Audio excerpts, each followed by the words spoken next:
Welcome back to Patel sir. Hello दोस्तों, तो आज मैं भारत का भूगोल ज्योग्राफी ऑफ इंडिया से कुछ महत्वपूर्ण प्रश्न आपके सामने रख रहा हूं।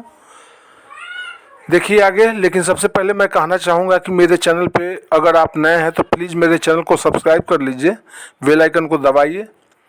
वीडियो अच्छा लगे तो लाइक और शेयर जरूर कीजिएगा। शुरू करते हैं, ठीक है। पहला क्वेश्चन है, क्रीक किसे कहते हैं? क्रीक किसे कहते हैं? तो महासागर का स्थल में घुसे संकीर्ण जलीय भाग को क्रीक कहते हैं। क्या कहते हैं? क्रीक। ये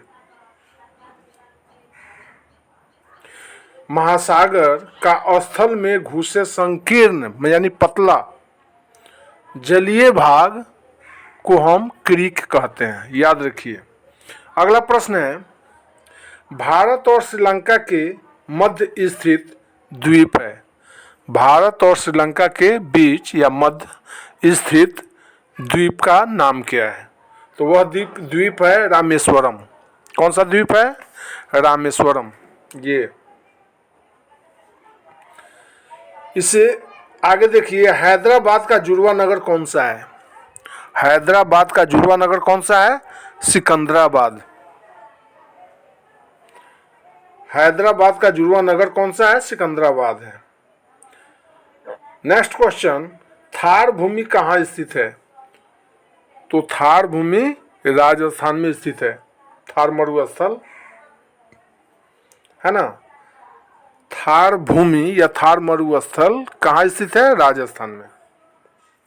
आगे बढ़ते हैं, भारत का कौन सा राज्य सबसे अधिक राज्य की सीमाओं को स्पर्श करता है? भारत का कौन सा राज्य भारतीय क्षेत्र भारत का कौन सा राज्य सबसे अधिक राज्य की सीमाओं को स्पर्श करता है? तो वह राज्य है उत्तर प्रदेश। कौन सा राज्य है? उत्तर प्रदेश। उत्तर प्रदेश का ऐसा राज्य है जो मैक्सिमम है ना, स्टेट से मैक्सिमम राज्य से उसकी सीमा अटैच होती है, मिलती है। ठीक है, आगे बढ़ते हैं। स्वतंत्रता से पहले कौन सा भारतीय क्षेत्र काला पानी के नाम से जाना जाता था? ये बड़ा इंपॉर्टेंट सवाल है। स्वतंत्रता से पहले कौन सा भारतीय क्षेत्र जो काला पानी के नाम से जाना जाता था? तो वह क्षेत्र है अंडमान निकोबार द्वीप समूह। अंडमान निकोबार द्वीप समूह है जिसे काला पानी के नाम से, क्षेत्र के नाम से जाना जाता था। अगला प्रश्न, भारत की सबसे लंबी सुरंग पीर पंजाल सुरंग किस राज्य में है? तो एक बात ध्यान दीजिएगा, भारत की सबसे लंबी सुरंग जो है उसका नाम है पीर पंजाल सुरंग। तो वह किस राज्य में स्थित है? तो जम्मू और कश्मीर में। भारत की सबसे लंबी सुरंग पीर पंजाल सुरंग भारत के किस राज्य में स्थित है? जम्मू कश्मीर में। अगला प्रश्न, भारत और पाकिस्तान के बीच सीमा रेखा का निर्धारण किसने किया? भारत और पाकिस्तान के बीच सीमा रेखा का निर्धारण किसने किया? तो सर सिरिल जॉन रेडक्लिफ ने। ये Radcliffe, sir Cyril John Radcliffe ने। भारत और पाकिस्तान के बीच सीमा रेखा का निर्धारण किसने किया? तो सर सिरिल जॉन रेडक्लिफ ने, और इस रेखा का नाम है रेडक्लिफ, है ना। भारत और पाकिस्तान को रेडक्लिफ लाइन अलग अलग डिवाइड करती है, अलग अलग बांटती है। ठीक है, तो आगे बढ़ते हैं। भारत का कौन सा राज्य चीन, नेपाल और भूटान की सीमा को स्पर्श करता है? भारत का कौन सा राज्य चीन, नेपाल और भूटान, ये तीनों कंट्री की सीमा को है ना टच करता है, स्पर्श करता है? तो वो राज्य है सिक्किम। कौन सा राज्य है? सिक्किम है। ये प्रश्न, भारत का कौन सा राज्य चीन, नेपाल और भूटान की सीमा को स्पर्श करता है? तो वह राज्य है सिक्किम। अगला प्रश्न, सियाचिन ग्लेशियर भारत के किस राज्य में है? तो जम्मू और कश्मीर में, जम्मू कश्मीर में है। सियाचिन ग्लेशियर भारत के किस राज्य में है? तो जम्मू और कश्मीर राज्य में है। ठीक है, अगला प्रश्न देखिए, डंकन पास किसके मध्य स्थित है? डंकन पास किसके मध्य या किसके बीच स्थित है? तो वह है दक्षिण अंडमान और लिटिल अंडमान। ये डंकन पास किसके मध्य स्थित है? तो दक्षिण अंडमान और लिटिल अंडमान के बीच स्थित है डंकन पास, याद रखिएगा इसको। अगला प्रश्न, भारत की भूमि का सबसे उत्तरी भाग क्या कहलाता है? तो इंदिरा कौल कहलाता है। ये भारत की भूमि का सबसे उत्तरी भाग क्या कहलाता है? इंदिरा कौल के नाम से जानते हैं उसको। नेक्स्ट क्वेश्चन, भारत की मुख्य भूमि को रामेश्वरम द्वीप में कौन अलग करता है? भारत की मुख्य भूमि को रामेश्वरम द्वीप से कौन अलग करता है? भारत की मुख्य भूमि को रामेश्वरम द्वीप से कौन अलग करता है? तो आदम का पुल। क्या है वो? आदम का पुल। यही आदम का पुल जो है वह भारत की मुख्य भूमि को रामेश्वरम द्वीप से अलग करता है। ठीक है, आगे बढ़ें। दक्षिण गंगोत्री क्या है? दक्षिण गंगोत्री क्या है? तो दक्षिण गंगोत्री अंटार्कटिका स्थित भारतीय वैज्ञानिक अनुसंधान केंद्र है। दक्षिण गंगोत्री क्या है? तो अंटार्कटिका स्थित भारतीय वैज्ञानिक अनुसंधान केंद्र है। ठीक है, आगे बढ़ते हैं। इससे अगला प्रश्न देखिए, क्षेत्रफल की दृष्टि से भारत के 3 बड़े राज्यों का क्रम क्या है? क्षेत्रफल की दृष्टि से, जनसंख्या के दृष्टि से नहीं, क्षेत्रफल की दृष्टि से भारत के 3 बड़े राज्य, पहला है राजस्थान, दूसरा मध्य प्रदेश और तीसरा महाराष्ट्र है ना, क्रमानुसार सजाया गया है। 1 नंबर में राजस्थान, 2 नंबर में मध्य प्रदेश और 3 नंबर में महाराष्ट्र है। नेक्स्ट क्वेश्चन, आंध्र प्रदेश की पुरानी राजधानी कौन सी थी? तो आंध्र प्रदेश की पुरानी राजधानी कुर्नूल थी। ये कुर्नूल। आंध्र प्रदेश की पुरानी राजधानी कौन सी थी? कुर्नूल। आगे, सतपुड़ा की पहाड़ियां किस राज्य में है? तो सतपुड़ा की पहाड़ियां मध्य प्रदेश में है। आगे, अंडमान निकोबार द्वीप समूह की सबसे ऊंची चोटी कौन सी है ना? Sandal peak.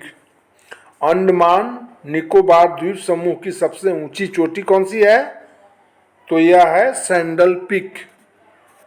सैंडल पीक के नाम से जानते हैं इसको, है ना, सैंडल पीक। अगला प्रश्न, मंगलोर से कन्याकुमारी तक का तटीय क्षेत्र क्या कहलाता है? मंगलोर से कन्याकुमारी तक का तटीय क्षेत्र क्या कहलाता है? तो मलाबार तट कहलाता है। मंगलोर से कन्याकुमारी तक का तटीय क्षेत्र मलाबार तट कहलाता है। ठीक है, बढ़े आगे। ये रहा प्रश्न, दक्कन का पठार किन राज्यों में स्थित है? दक्कन का पठार किन राज्यों में स्थित है? तो यह है महाराष्ट्र, मध्य प्रदेश, गुजरात, कर्नाटक और आंध्र प्रदेश में। 5 राज्य है जिनको आपको याद रखना है, महाराष्ट्र, मध्य प्रदेश, गुजरात, कर्नाटक और आंध्र प्रदेश। ये 5 राज्यों में दक्कन का पठार स्थित है। ठीक है, ये 5 राज्य हैं। दक्कन का पठार महाराष्ट्र, मध्य प्रदेश, गुजरात और कर्नाटक तथा आंध्र प्रदेश में स्थित है, 5 राज्यों में। आगे बढ़ते हैं। धारवाड़ का पठार किस राज्य में स्थित है? धारवाड़ का पठार किस राज्य में स्थित है? तो यह है कर्नाटक में। धारवाड़ का पठार किस राज्य में स्थित है? कर्नाटक में। अगला प्रश्न, नीलगिरी की पहाड़ियां किस राज्य में स्थित है? तो नीलगिरी की पहाड़ियां हैं तमिलनाडु में। नीलगिरी की पहाड़ियाँ किस राज्य में स्थित है? तमिलनाडु में। ठीक है, अगला प्रश्न देखिए, अनाई मुंडी नामक चोटी की ऊंचाई कितनी है? अनाई मुंडी नामक चोटी की ऊंचाई कितनी है? तो यह है 2695 मीटर। अनाई मुंडी नामक चोटी की ऊंचाई 2695 यानी 2695 मीटर है। ठीक है, अगला प्रश्न, अरावली की पहाड़ियाँ किस राज्य में स्थित है? तो अभी हम कुछ देर पहले बताए आपको, अरावली की पहाड़ियाँ राजस्थान में स्थित है। कहाँ स्थित है? राजस्थान में। आगे देखिए, अरावली के पूर्व की ओर से कौन सी नदी निकलती है? बनास नदी। अरावली के पूर्व की ओर से कौन सी नदी निकलती है? बनास नदी। ये अरावली के पूरब की ओर से कौन सी नदी निकलती है? बनास नदी। नेक्स्ट क्वेश्चन ये रहा, कौन सी नदी असम और अरुणाचल प्रदेश के बीच सीमा बनाती है? तो यह नदी है संकोश नदी। प्रश्न कर रहा है, कौन सी नदी असम और अरुणाचल प्रदेश के बीच सीमा बनाती है? तो यह है संकोश नदी। ठीक है, बढ़े आगे। अगला प्रश्न देखिए, भूवैज्ञानिकों के अनुसार हिमालय पर्वत पहले क्या था? ये बड़ा ही इम्पोर्टेंट प्रश्न है जिसको आपको याद रखना चाहिए। ये वाला, भूवैज्ञानिकों के अनुसार हिमालय पर्वत पहले क्या था? तो ये था टिथिस नामक सागर। क्या था हिमालय पर्वत पहले? टिथिस नामक सागर था, है ना। भूवैज्ञानिक के अनुसार हिमालय पर्वत पहले टिथिस नामक सागर था। देखिए, आज पर्वत है, पहाड़ है, हिमालय पर्वत है। अगला प्रश्न, भारत और पाकिस्तान के बीच रेड क्लिफ रेखा कब निर्धारित की गई? अभी बताए हैं, भारत और पाकिस्तान को दो भागों में कौन सी रेखा बांटती है? Red Cliff.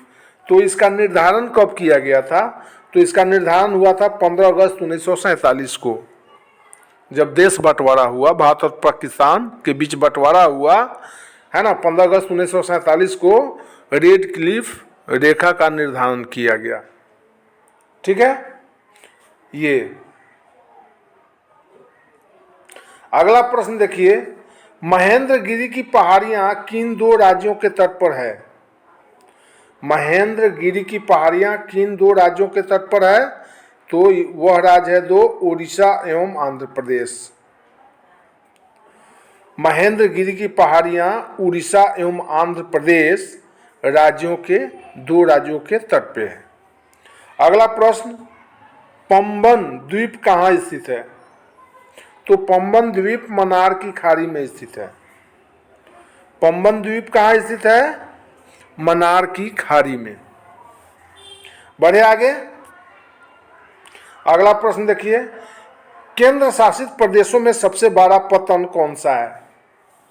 जहां समुद्री जहाज लगती है, केंद्र शासित प्रदेशों में, और राज्यों की बात नहीं हो रही है। वैसा केंद्र शासित प्रदेश का नाम बताइए जहां सबसे बड़ा पत्तन है, यानी सी पोर्ट है। तो वह पत्तन है सी पोर्ट, पोर्ट ब्लेयर, है ना। केंद्र शासित प्रदेशों में सबसे बड़ा पत्तन कौन सा है? पोर्ट ब्लेयर है, सी पोर्ट है ये। अगला प्रश्न, कोलाबा पॉइंट कहाँ है? तो कोलाबा पॉइंट मुंबई में है। कोलाबा पॉइंट कहाँ है? मुंबई में। आगे बढ़े। अगला प्रश्न ये रहा, डुरंड रेखा जो भारत और अफगानिस्तान के मध्य है कब निर्धारित की गई थी? डुरंड रेखा, तो डुरंड रेखा जो भारत और अफगानिस्तान के बीच स्थित है, उस रेखा का निर्धारण 1896 ईस्वी में किसने किया था? हेनरी मोर्टिमर डुरंड ने। हेनरी मोर्टिमर डुरंड ने 1896 ईस्वी में डुरंड रेखा का निर्धारण भारत और अफगानिस्तान के मध्य, है ना, निर्धारित किया गया था। अगला प्रश्न देखिए, पृथ्वी के शीतल होने पर सर्वप्रथम निर्मित चट्टानें कौन सी है? पृथ्वी के धरती के शीतल होने पर, ठंडा होने पर सर्वप्रथम निर्मित चट्टानें कौन सी है? तो यह चट्टान है आर्कियन क्रम की चट्टानें। आर्कियन क्रम की चट्टानें। पृथ्वी के शीतल होने पर सर्वप्रथम निर्मित चट्टान जो है वह है आर्कियन क्रम चट्टानें। अगला प्रश्न देखिए, उसी से रिलेटेड है। आर्कियन क्रम की चट्टानों के नाम क्या हैं? तो इसका नाम है नीस, ग्रेनाइट और सिस्ट। नीस, ग्रेनाइट और सिस्ट। आर्कियन क्रम की चट्टानों के नाम क्या हैं? नीस, ग्रेनाइट और सिस्ट। अगला प्रश्न देखिए, भारत में आर्थिक दृष्टि से सबसे महत्वपूर्ण चट्टानों का क्रम कौन सा है? भारत में आर्थिक दृष्टि से सबसे महत्वपूर्ण चट्टानों का क्रम कौन सा है? तो धारवाड़ क्रम की चट्टानें। धारवाड़ क्रम की चट्टानें हैं। अब धारवाड़ क्रम की चट्टान से ही रिलेटेड क्वेश्चन है, धारवाड़ क्रम का सबसे विकसित रूप क्या है ना, कहाँ दिखता है? धारवाड़ क्रम का सबसे विकसित रूप कहाँ दिखता है?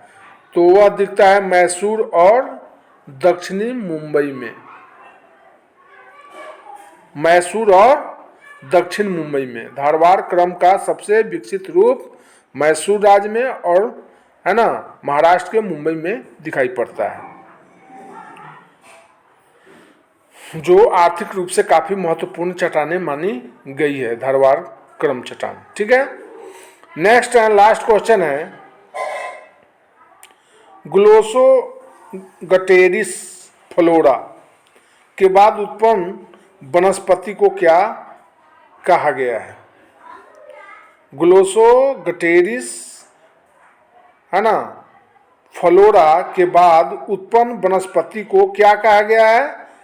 तो इसको टीलोफाइलम कहा गया है। क्या कहा गया है? टीलोफाइलम। एक बार फिर से इस प्रश्न पर गौर करते हैं। ग्लोसोगटेरिस फ्लोरा के बाद उत्पन्न वनस्पति को क्या कहा गया है? तो इसे टीलोफाइलम कहा गया है। तो दोस्तों एक बार फिर से मैं कहना चाहूँगा, अगर मेरे चैनल पे आप नए हैं तो आपसे विशेष रिक्वेस्ट है, मेरे चैनल को सब्सक्राइब करते जाइए, है ना, ताकि जब भी मैं वीडियो बनाऊं तो नोटिफिकेशन आपको मिलता रहे। मिलते हैं अगले वीडियो में, तब तक के लिए गुड बाय।